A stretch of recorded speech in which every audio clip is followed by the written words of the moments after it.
റോഷ്നിക്ക് അഭിനവിന്റെ അടുത്ത് ചില സംശയങ്ങൾ തോന്നി തുടങ്ങിയപ്പോഴേക്കും അവൻ വിക്രമിന്റെ ക്യാബിനിലെത്തി. അഭിനവിനെ കണ്ടതും വിക്രം ഇരുന്ന സ്ഥലത്ത് നിന്നും ചാടി എഴുന്നേറ്റു. Welcome tiger, welcome. All good? Yes, all good. ഇതാണ് VIP card. Have fun. Thank you. അവൻ താഴേക്ക് ഇറങ്ങി വന്നു. ഈ സമയം റോഷ്നി ഹോട്ടലിന്റെ പുറത്ത് നിൽക്കുകയായിരുന്നു. പോകാമോ? രണ്ടുപേരും ഹോട്ടലിന്റെ അകത്തേക്ക് കയറി.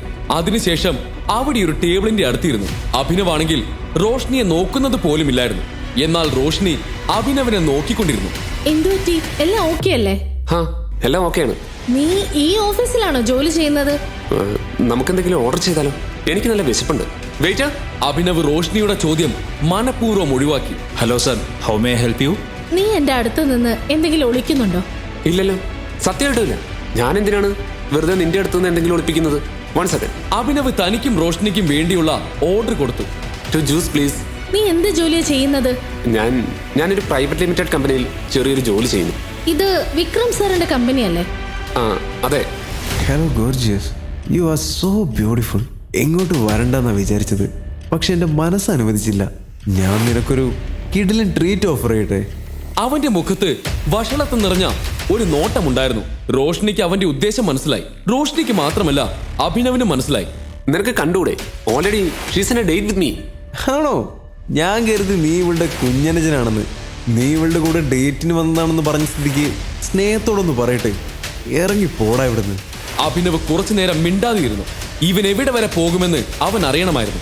അപ്പോഴേക്കും റോഷ്നിയുടെ അടുത്തേക്ക് വന്ന് അവൻ പറഞ്ഞു, നിന്റെ സൗന്ദര്യം കണ്ടാലറിയാം നീ ഏതോ നല്ല കുടുംബത്തിൽ നിന്നുള്ളതാണെന്ന്. നീ ഇവനെ പോലെയുള്ളവന്മാരുടെ കൂടെ ഡേറ്റിന് വരാൻ പാടില്ലായിരുന്നു. Standard is important, right? നിന്നോട് അഭിപ്രായം ആരെങ്കിലും ചോദിച്ചോ? പോടാ ഇറങ്ങി. നീ എൻ്റെ കൂടെ വാ. ട്രസ്റ്റ് മീ, നിനക്ക് ഒരു പ്രശ്നം ഉണ്ടാകില്ല.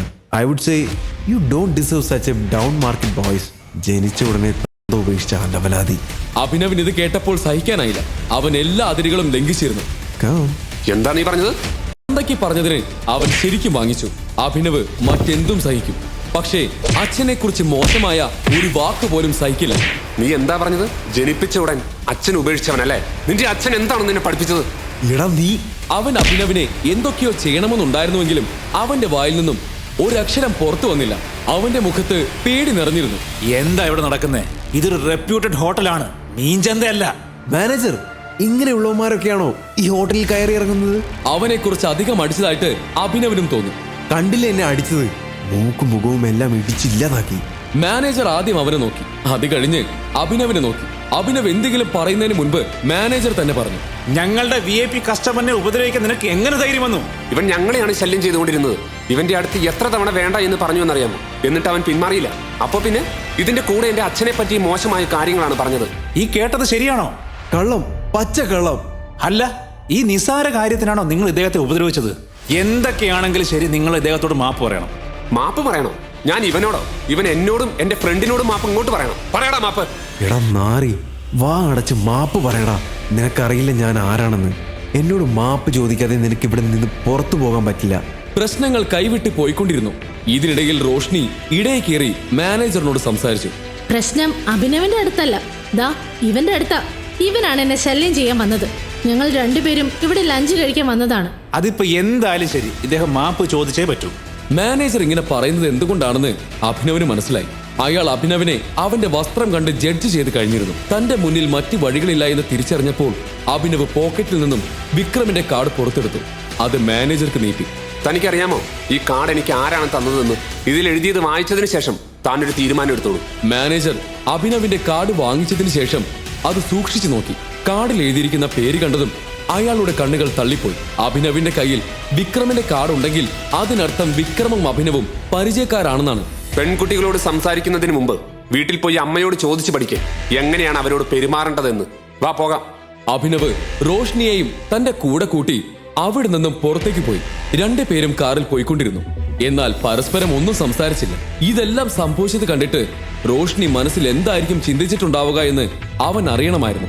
എന്നാൽ കൂടുതൽ എന്തെങ്കിലും ചോദിച്ച് അവൾക്ക് സംശയമുണ്ടാക്കാൻ അവൻ ആഗ്രഹിച്ചില്ല. നീ ഓക്കെ അല്ലേ? സോറി, നിന്റെ മൂഡും ഇന്നത്തെ ലഞ്ചും നശിപ്പിച്ചതിന്. നീ ഓക്കെ ആണെങ്കിൽ നമുക്ക് വേറെ എവിടെയെങ്കിലും പോയി ആഹാരം കഴിക്കാം. ഓക്കെ, ഞാൻ ഇന്ന് മുഴുവൻ ഫ്രീയാ. അവൾ പറഞ്ഞത് കേട്ട അഭിനവ് കാർ മറ്റൊരു ഹോട്ടലിന്റെ മുന്നിലേക്ക് തിരിച്ചു.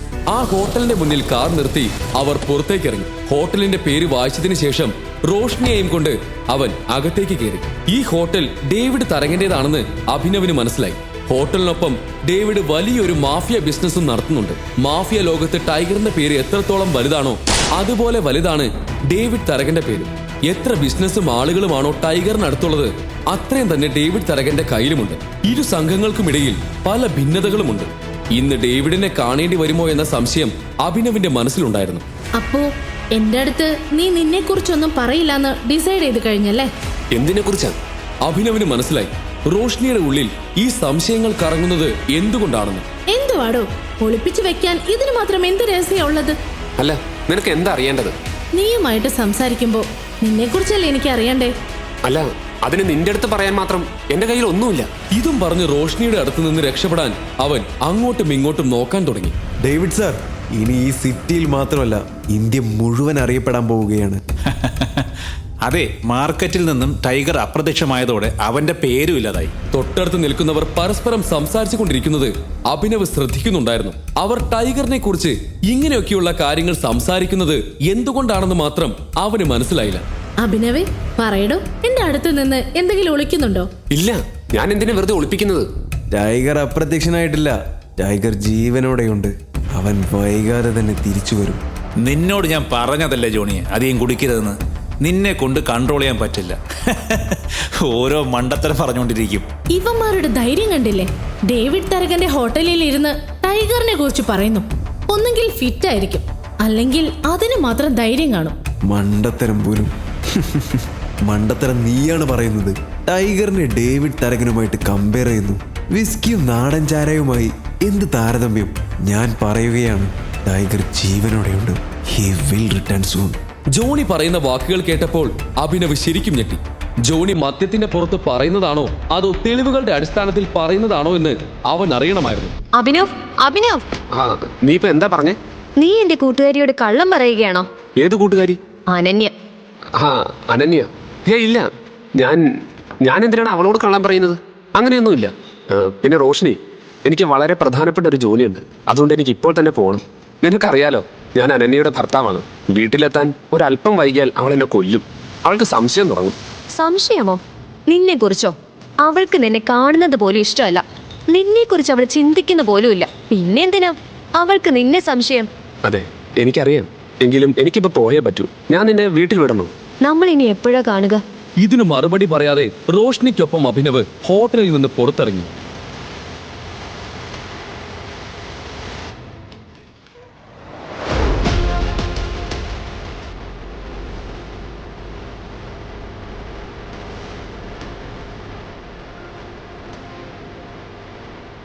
അപ്പോഴാണ് കുറെ പേർ ചേർന്ന് ഒരു പയ്യനെ തല്ലിച്ചതയ്ക്കുന്നത് അഭി കണ്ടത്.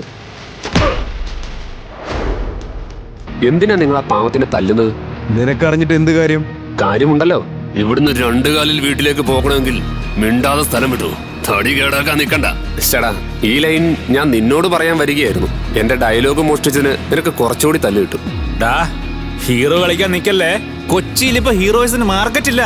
മിണ്ടാതെ വിട്ടോ, അല്ലേ ഞങ്ങൾക്ക് ഒന്നിന് പകരം 2 കുഴി എടുക്കേണ്ടി വരും. അഭിനവ് ഇതിന് ഒരു മറുപടി നൽകിയില്ല. അവൻ ആ ആളുകളെ നോക്കി എണ്ണം തിട്ടപ്പെടുത്തുകയായിരുന്നു. അപ്പോൾ ആ പയ്യൻ പിറകോട്ട് മാറി. അവസാനം അഭിനവ് പറഞ്ഞു, എങ്കിൽ നിങ്ങൾ മോർച്ചറിയിലേക്ക് വിളിച്ചു പറയണം. 1, 2, 3, 4 മൊത്തം 4 ചേംബർ മാറ്റി വെക്കാൻ. 2 പേര് ആ 4 ബോഡിയും കൊണ്ട് ഉടനെ വരുന്നുണ്ട് എന്ന്. അടിക്കടായി പട്ടിയെ. ആ ഗുണ്ടകൾ അഭിയെ തല്ലാനായി അടുത്തു. അഭിനവും അവരെ നേരിടാൻ പൂർണ്ണമായി തയ്യാറായിരുന്നു.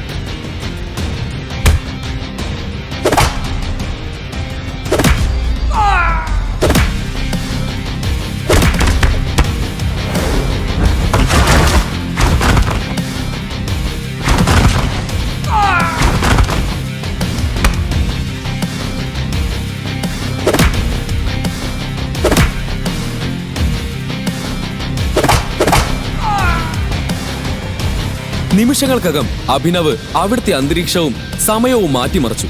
അവന്റെ അടികൊണ്ട് ഒന്നിനു പുറകെ ഒന്നായി 4 ഗുണ്ടകളും നിലം പൊത്തി.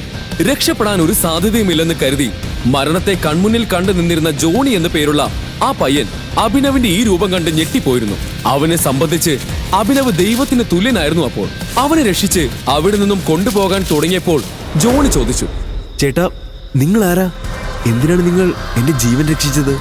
അഭിനവ് അവന് മറുപടി നൽകിയില്ല. അവൻ ആ പയ്യന്റെ കണ്ണുകളിലേക്ക് മാത്രം നോക്കി. അഭിനവിൽ നിന്നും ഉത്തരം അറിയാൻ അവൻ അക്ഷമനായിരുന്നു. ഞാൻ ആരാണെന്ന് നിന്നോട് പറയാം, പക്ഷെ ആ രഹസ്യം ആരോടും പറയില്ലെന്ന് നീ എനിക്ക് വാക്ക് തരണം. തന്റെ ജീവൻ രക്ഷിച്ച അഭിനവിന് വേണ്ടി അത്രയുമെങ്കിലും ചെയ്യണമെന്ന് അവൻ മനസ്സിൽ ഉറപ്പിച്ചു. ഞാൻ ടൈഗറാണ്. അത് കേട്ടതും ജോണി ഞെട്ടലോടെ 2 ചുവട് പിറകോട്ട് വെച്ചു.